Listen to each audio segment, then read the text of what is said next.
आणि उपाध्यक्षांनी उपनगराध्यक्षांनी अत्यंत चांगली माहिती दिलेली आहे। या ठिकाणी मला एवढंच सांगायचं आहे, जगद्गुरु संत तुकाराम महाराजांनी सांगितलेलं आहे, काय करू आता धरुणी या भीड, निशंक हे तोंड वाजविले, जगी नव्हे कोणी मुखियांचा जाण, सार्थक लाजून नव्हे हित। म्हणजे परमेश्वरांनी जे आपल्याला तोंड दिले ते तोंड आपण गप्प बसायचं नाही, तोंड वाजवलं पाहिजे सतत। कशासाठी? अन्याय अत्याचाराच्या विरोधात,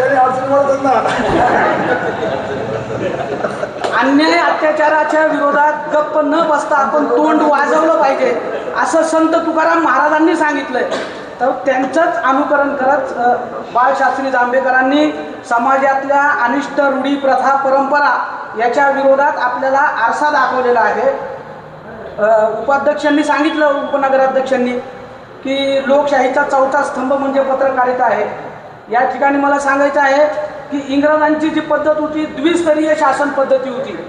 इंग्रजांचं कसं होतं की बोर्ड ऑफ डायरेक्टर म्हणजे ईस्ट इंडिया कंपनीचं डायरेक्टर होतं, 24 लोकांचं डायरेक्टर, आणि त्या डायरेक्टर लोकांवर नियंत्रण ठेवायसाठी बोर्ड ऑफ कंट्रोल अशा दोन पद्धतीने ते द्विस्तरीय शासन पद्धती होती त्यांची, इंग्रजांची।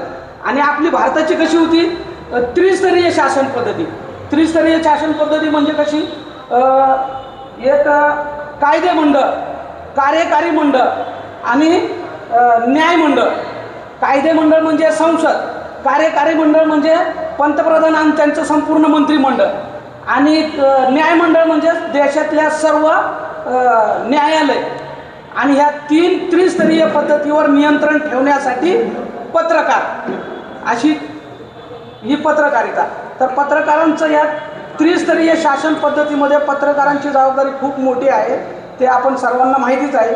त्यामुळे मी इथं जास्त काही न बोलता या ठिकाणी आजच्या कार्यक्रमाचा समारोप अध्यक्षीय भाषणाने होणार आहे। तरी आपल्या तळेगाव दाभाडे नगर परिषदेचे प्रथम नागरिक, तळेगाव शहराचे प्रथम नागरिक संतोष दाभाडे साहेबांनी बोलावं अशी मी त्यांना विनंती करतो। ज्येष्ठ पत्रकार बाळशास्त्री जांभेकर यांच्या 14व्या जयंतीच्या निमित्ताने आपण त्यांना सर्वजण अभिवादन करण्यासाठी या ठिकाणी झालेलो आहे। उपस्थितांमध्ये आपल्या तळेगाव दाभाडे नगर परिषदेचे उपनगराध्यक्ष गणेश भाऊ ठाकरे, आपल्या नगरपालिकेचे मुख्य अधिकारी गिरीशजी दाप्तीकर सर, ज्येष्ठ पत्रकार संभा गोपाळे सर, तसेच पत्रकार संघाचे अध्यक्ष तुमजी पवार, सर्व नगरसेवक, नगरसेविका, सर्व पत्रकार बंधू आणि भगिनी। खरं तर माझ्या आधीच्या वक्त्यांनी गोपाळे गिरीजींनी पत्रकार म्हणून बाळशास्त्री जांभेकर अशा पद्धतीने त्यांनी त्यांचा जीवन प्रवास केला।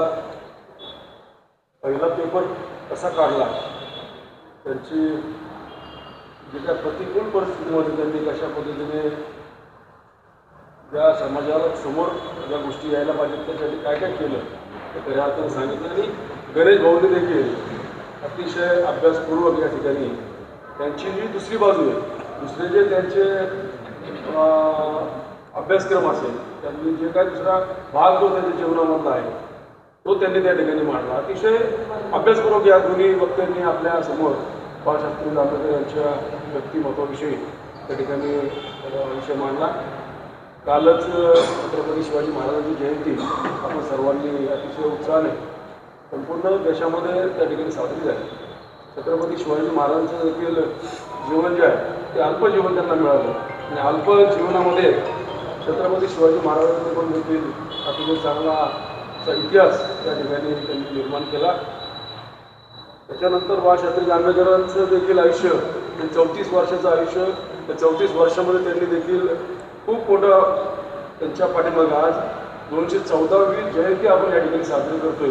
त्यामुळं हे जी व्यक्तिमत्व आहे यांनी त्यांच्या 34 वर्षाच्या जीवनामध्ये त्यांचा जो बालपणाचा वेळ सोडला, तर साधारणपणे 20 वर्ष समजा आपण पकडू की 20 वर्षामध्ये काय असं केलं असेल की 234 वर्ष त्यांना जन्माचे झाले तरी आपण त्यांचा जन्म पुण्यतिथी वगैरे साजरी करतो। अशा लोकांचं मिनिट सेकंद त्यांनी कशा पद्धतीने त्यांचा समाजासाठी समर्पित केला असेल याचा देखील आपण खऱ्या अर्थानं अभ्यास केला पाहिजे.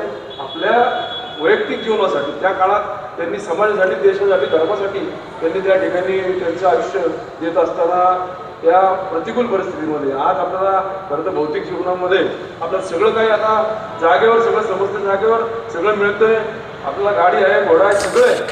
म्हणजे त्यांना त्या काळामध्ये काय परिस्थिती असेल त्यांची, त्यावेळेस त्यांनी खेडेगावामध्ये त्यांनी त्यांचं जीवन, त्यांचा जन्म झाला आणि आज मुंबईसारख्या ठिकाणी अनेक विद्यापीठांमध्ये त्यांनी प्रोफेसर म्हणून काम केलं. तर या अशा परिस्थितीमध्ये, प्रतिकूल परिस्थितीमध्ये या लोकांनी जे काम केलं त्यांचं खऱ्या अर्थानं आपण अनुकरण केलं पाहिजे. ज्या पद्धतीने लोक विवेकानंद हे देखील खूप कमी आयुष्य त्यांना मिळालं, त्यांनी देखील जगामध्ये त्यांचं आपल्या देशाचं नाव उज्ज्वलित केलं. या अशा लोकांचं आपण अनुकरण त्या ठिकाणी केलं पाहिजे. ज्या पद्धतीने छत्रपती शिवाजी महाराज प्रशासन, शासनावर कंट्रोल होता, त्यांचं अनुकरण राजकीय लोकांनी केलं पाहिजे असं आपण म्हणत असतो. त्याच पद्धतीने बाळशास्त्री जांभेकरांचं पत्रकारांनी देखील अनुकरण केलं पाहिजे. त्यांच्या पावलावर पाऊल आपण घेऊन एक चांगली पत्रकारिता आपण केली पाहिजे. त्यांनी कोणी सांगितलं की पत्रकार म्हणजे आत्ता त्यांची आर्थिक परिस्थिती बिकट आहे, मुली देत नाही, मुली करत नाही, असं काहीतरी म्हणलं तिथे. त्यांना पत्रकारांना कोणाला पण खाजगी नाही अध्यक्षांच्या मध्ये ब्रेक नाही करत, अध्यक्ष फक्त तुम्ही त्यांची दखल घ्या एवढंच मला सांगायचं. कसं आहे, तुम्ही अध्यक्ष, तुम्ही उप आहे, दखल दोघांनी घ्यायला पाहिजे. जी काय दखल घ्यायची ते आपण दोघं मिळून घेऊ, त्याची काय अडचण नाही आहे.